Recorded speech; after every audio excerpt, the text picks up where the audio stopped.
Hello everybody and welcome back.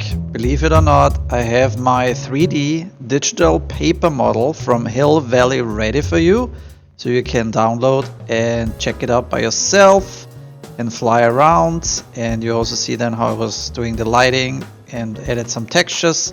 There is Marty McFly, there is Dr. Emmett Brown, and there is his truck.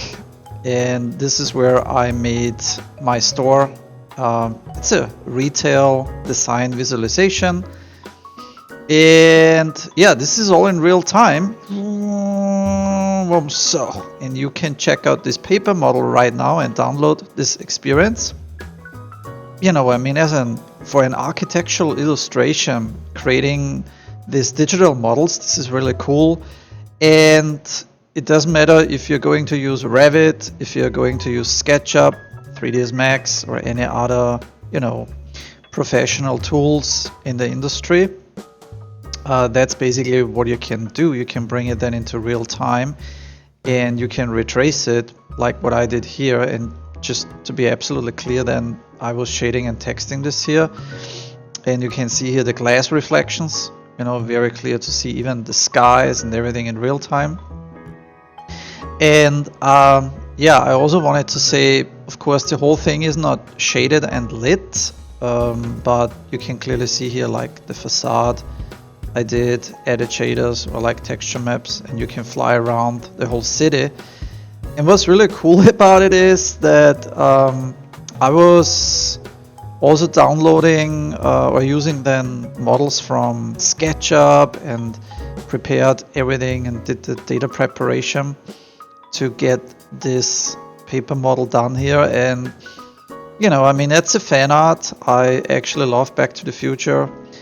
It's one of my absolute favorite movies, and when I saw the model I felt like, yes, that's something I have to do. That's super cool.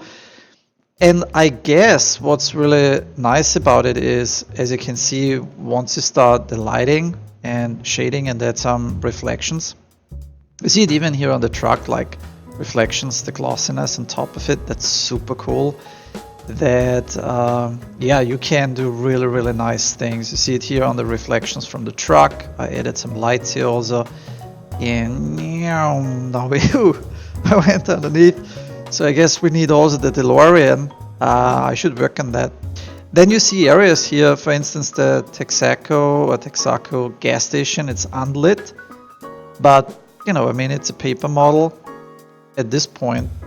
And of course, everything can be fully textured and shaded and lit and rendered in real time, like absolutely photoreal. You see it also here. That once you assign really nice shaders, it gives you a very nice overview how your actual space would look like. So, for instance, exhibit design or events, but also of course here like retail design. That's something what you can master and you can do super cool. So I'm currently right now actually in the edit mode. That means here right now in this edit mode you can select pieces and drag things around and move it around. And in the play mode, I also wanted to show you, I basically activated here the play mode.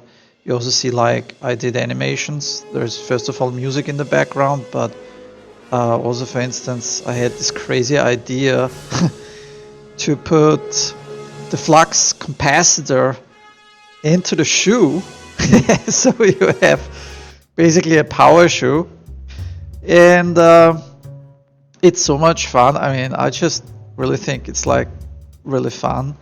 And I realized that working with those digital assets and sending it to your clients, it's a fantastic way to communicate the progress, the work in progress, but also to actually show the real 3D space and what's going on. And you can do lighting studies and material studies in real time, and that's of course a huge benefit. But I can also change my depth of field camera, like super cool, and then really focus on stuff. And because I like cinematography, so I'm a huge fan of that, and then you really can do amazing things here and make those shots like, I mean, I feel like you can make them really absolutely photoreal, and you can do animations on the fly. And that workflow, what I created, I think it doesn't matter if you're using, CAD data. It doesn't matter if you work in Rhino, in SolidWorks, in Revit, in SketchUp, in Max, whatever you prefer. I was doing a lot of tests and found out a really sweet workflow to get this actually done all in real time. When I was working for architecture companies, I always enjoyed it when I saw previously like real 3D models in the office, in the studio. And I felt like, wait a minute, if I can take now, so to speak, those paper models in a specific format and bring that into my digital 3D world, that's kind of like really super cool, because you have the right dimensions, you can use CAD data, you can design, you can create material studies in real time, you can create lighting studies, because I can have here a night shot. Maybe let's demonstrate this here as well. But I can also change, of course, like the whole thing here and make it a day shot. This is now overexposed, but that you can see like the real power what you can do here. And of course I would need to adjust then my camera settings and so on.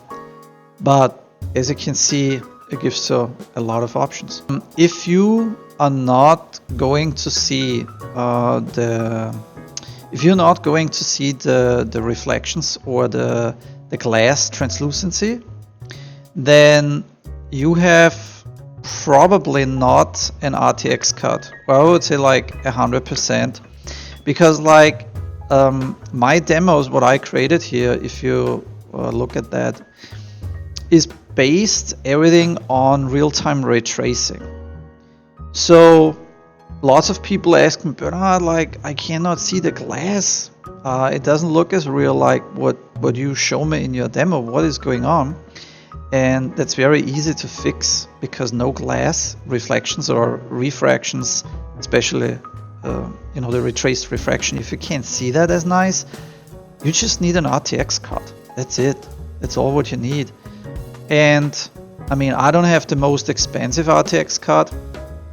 I just have an RTX 2080 GeForce, and it's doing an amazing job. But if you're in a professional studio, I would even go beyond and I would get even a better card. But as you can see, I'm getting like here in real time, always like, I mean, it depends on where you look, because like, of course, the real-time retracing engine focuses only to the view angle. So you see here I have 80 frames per second. It's super nice and sweet and goes absolutely fast. But if there is more complex lighting and shading going on, then you can see like, especially also it depends on the screen resolution. My frames drop here to 22 in the worst case scenario, right? But in my opinion, for like demonstrations, for showing clients what you can do, but also for your design process, I think this is just like already great and fantastic. So I would say welcome to Hill Valley, and yeah, if you want to see this by yourself, just download it on my webpage, fedibull.com, and I hope you like it. So far so good. Have fun, and I hope this is also useful for you, and let me know if you have any questions. I'm more than happy to help you, of course, whatever you would like to get done. So that being said, happy retracing, happy pixeling, have fun, and talk to you later. Take care. Bye bye.